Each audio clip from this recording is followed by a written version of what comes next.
नमस्कार, मैं डॉक्टर उज्ज्वला पत्की एक गायनेकोलॉजिस्ट हूँ और 37 इयर्स से पत्की हॉस्पिटल कोल्हापुर में सेवा में हूँ। आज मैं मेरे दर्शकों महिलाओं के लिए एबॉर्शंस के बारे में जानकारी लेके आई हूँ। आज मैं आपको फर्स्ट ट्राइमेस्टर एबॉर्शन के बारे में जानकारी देने वाली हूँ। पहले मैं बताती हूँ कि फर्स्ट ट्राइमेस्टर का मतलब क्या होता है। हमारी प्रेगनेंसी जो 9 मंथ्स की है उसके 3 हिस्सों में हम बांट लेते हैं। पहले 3 महीने को फर्स्ट ट्राइमेस्टर बोलते हैं। फर्स्ट ट्राइमेस्टर का एबॉर्शन का मतलब क्या होता है? जब हमारी महिला में प्रेगनेंसी का डायग्नोसिस हो जाता है। डायग्नोसिस हम कैसे करते हैं? एक तो डॉक्टर तपास करके बताएंगे, नहीं तो घर में ही यूरिन टेस्ट पॉजिटिव आ जाएगी, नहीं तो सोनोग्राफी में मालूम पड़ेगा, नहीं तो खून की बीटा HCG नाम की जो हार्मोनल टेस्ट है उससे आपको पता चलेगा कि आप प्रेग्नेंट हो। प्रेग्नेंट होने के बाद जब फर्स्ट ट्राइमेस्टर में मतलब पहले तिमाही में एबॉर्शन होता है तो हमारी महिला को क्या तकलीफ होती है? किसी महिलाओं में ज़्यादा पेट में दर्द चालू होता है, किसी में आपको ब्लीडिंग शुरू होती है और कभी कभी कुछ भी तकलीफ नहीं होती। लेकिन आप जब चेकअप के लिए जाओगे तो डॉक्टर आपको बताएंगे कि जो हिसाब से बच्चे की ग्रोथ पेट में होनी चाहिए वो हिसाब से हो नहीं रही है, ये ग्रोथ कम हो रही है। फिर डॉक्टर आपके 2 प्रकार के रिपोर्ट बनाएंगे, ब्लड टेस्ट और सोनोग्राफी। ब्लड टेस्ट में रूटीन ब्लड के अलावा आपका बीटा HCG नाम का हार्मोन तपासेंगे।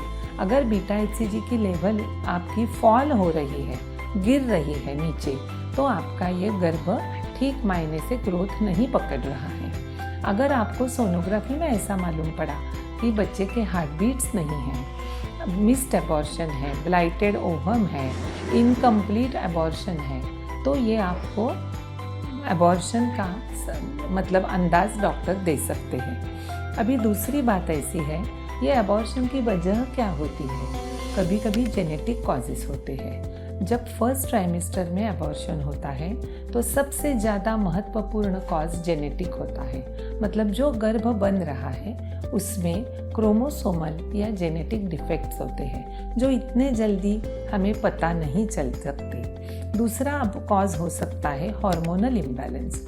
अगर आपके शरीर में थायराइड की कमी हो, प्रोजेस्टेरॉन की कमी हो, LH हार्मोन ज़्यादा हो तो भी एबॉर्शन की संभावना बढ़ती है। तीसरा कॉज हो सकता है ऑटो इम्यून। ऑटो इम्यून का मतलब होता है अपने शरीर में अपने ही शरीर के खिलाफ कुछ एंटीबॉडीज़, नहीं तो कुछ ब्लड के घटक होते हैं जो अपने ही शरीर को विरोध करते हैं। इसे ऑटो इम्यून डिसीजेस बोलते हैं। और मेटाबॉलिक डिसीजेस भी कभी कभी होते हैं जो कि हमारी महिला को स्ट्रॉन्ग डायबिटीज़ हो, थायराइड बहुत कम नहीं तो बहुत ज़्यादा हार्मोन के रिपोर्ट हो, तो ये एबॉर्शन हो सकता है।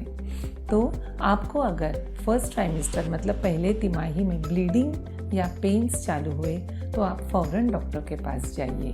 फिर सोनोग्राफी करके अगर गर्भ अच्छा हो तो आपको वैसी दवाइयाँ दे जाएंगे, और अगर नहीं खराब गर्भ हो तो फिर गोलियाँ खा के भी एबॉर्शन कर सकते हो या नशा देके गर्भ पिशवी का क्लीनिंग भी हो सकता है।